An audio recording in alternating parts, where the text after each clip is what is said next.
नमस्कार दोस्तों, स्वागत है आपका हमारे YouTube channel Shiv Shakti classes पर। दोस्तों, जैसा कि मैंने आपको कल बताया था कि मैंने मैथ पढ़ाने की एक सीरीज स्टार्ट की है, तो उस सीरीज में मैंने कल आपको संख्या पद्धति के कुछ बेसिक पॉइंट बताए थे। उसमें से कुछ बेसिक पॉइंट रह गए थे, तो उनको मैं आपको बताता हूँ, फिर उनसे संबंधित जितने भी क्वेश्चन बनते हैं उनको मैं कराऊंगा। तो दोस्तों, पहले आज मैं आपको तुल्य संख्याओं के बारे में बताता हूँ। कल मैंने आपको प्राकृतिक संख्याएं, पूर्ण संख्याएं, पूर्णांक संख्याओं के बारे में बताया था, तो आज मैं आपको तुल्य संख्याओं के बारे में बताता हूँ। तुल्य संख्याएं परमेय संख्याओं का ही रूप होती हैं, लेकिन थोड़ा सा अंतर होता है। वो अंतर क्या होता है वो समझते हैं। वे परमेय संख्याएं जिनके अंश वे हर दोनों बराबर होते हैं। कहने का मतलब ये है कि वे परमेय संख्याएं जिनके अंश तथा हर दोनों बराबर होते हैं, वे संख्याएं क्या कहलाती हैं? आपकी तुल्य परमेय संख्याएं कहलाती हैं। जैसे मैंने एग्जांपल के तौर पर लिया है 1/2। अब 1/2 के बराबर कितना दे रखा है? 10/20। फिर कितना दे रखा है? 25/50। फिर कितना दे रखा है? 47/94। अब देखिए हम इसे सॉल्व करेंगे। 10 सेकंड 10, 10 दूनी 20, 25 सेकंड 25, 25 दूनी 50, 47 सेकंड 47, 47 दूनी 94। तो अंश कितना है? 1। इसका भी अंश कितना है? 1। इसका भी अंश कितना है? 1।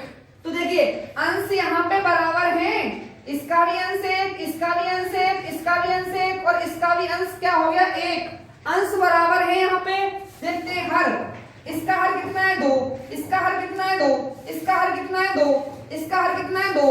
तो यानी अंश और हर दोनों बराबर हैं। तो ये सभी संख्याएं आपस में क्या हो गई? तुल्य परमेय संख्याएं हो गई। आगे बात करेंगे अपरमेय संख्याओं की। कल हमने आपको परमेय संख्याओं के बारे में बताया था, तो आज समझते हैं अपरमेय संख्याओं की।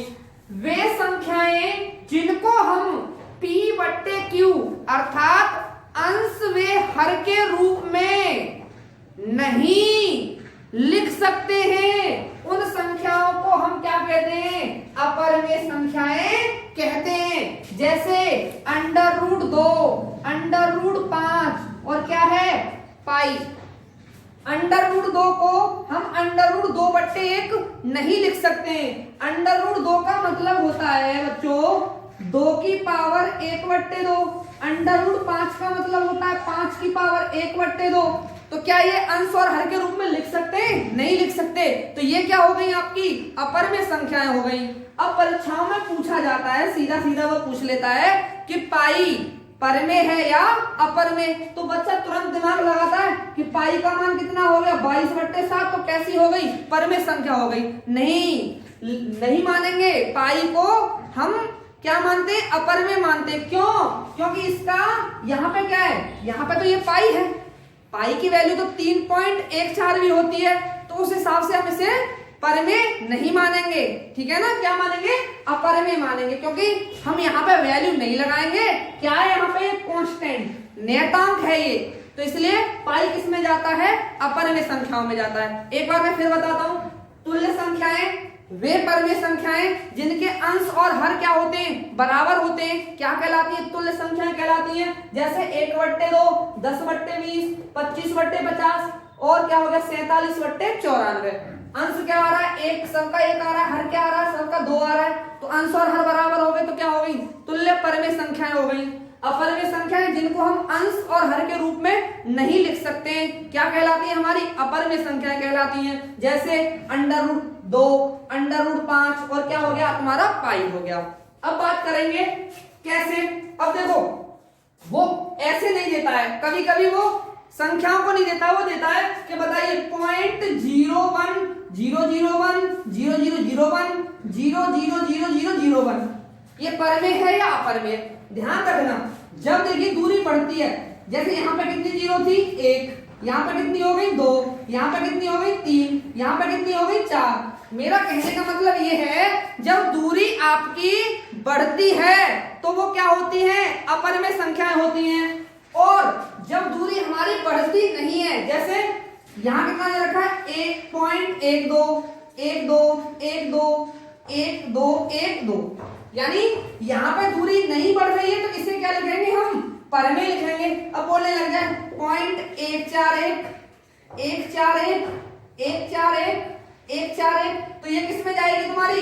ये जाएगी आपकी परमे संख्याओं में, इसमें जाएगी परमे संख्याओं में। और यही बोलने लग जाए 0.0141 0 यहीं पे बोलने लग जाए वो 00141, यहाँ पे फिर बोलने लग जाए 00141। तो यहाँ पे पहले कितनी जीरो थी? 1, यहाँ पे कितनी हो गई? 2, यहाँ पे कितनी हो गई? 3। तो दूरी बढ़ रही है, तो इसे क्या बोल देंगे हम? अपरमेय संख्याएं बोलेंगे। समझ में आ रहा है? अब यहाँ पे एग्जाम में कैसे क्वेश्चन पूछता है वो देखेंगे। ये कह रहा है 3 तथा 5 के बीच अपरमेय संख्याएं बताइए। 3 तथा 5 के बीच अपरमेय संख्याएं बताइए। तो इसे मान लो आप x, इसे मान लो आप y। अपरमेय संख्याएं 3 को मान लिया हमने x और 5 को मान लिया y। जब भी हम अपरमेय संख्या निकालते हैं तो अंडर रूट के अंदर क्या लिख देते हैं? अंडर रूट के अंदर xy। तो यहाँ पे x की वैल्यू कितनी है? 3 और y की वैल्यू कितनी है? 5। तो अपरमेय संख्या कितनी आ गया? क्या आ गया आपका? Under root 15। 3 तथा 5 के बीच में बोले अपरमेय संख्या ज्ञात करो, तो दोनों संख्याओं को किस में रख दो? अंडर रूट में रख दो। तो क्या आ जाएगा तुम्हारा? अपरमेय संख्या निकल के आ जाएगी। ऐसे ही बोल रहा है 6 तथा 5 के बीच अपरमेय संख्या बताइए। तो ये किसका मान हो गया? x का। ये किसका मान हो गया? y का। दोनों के हमने अपरमेय संख्या निकाली, तो दोनों की गुणा कर देंगे। किस में कर देंगे? अंडर रूट में। तो अंडर रूट के अंदर हमने 5 को भी लिख दिया और 6 को भी लिख दिया, तो कितना आ गया? 30 आ गया। ऐसे ही तुम बहुत सारी संख्या निकाल सकते हो। बोलने लग जाए 9 तथा 10 के बीच अपरमेय संख्या बताइए। अपरमेय संख्या बताइए, तो क्या लिख दोगे? अंडर रूट के अंदर 10 गुणा 9, तो क्या हो गया तुम्हारा? 90।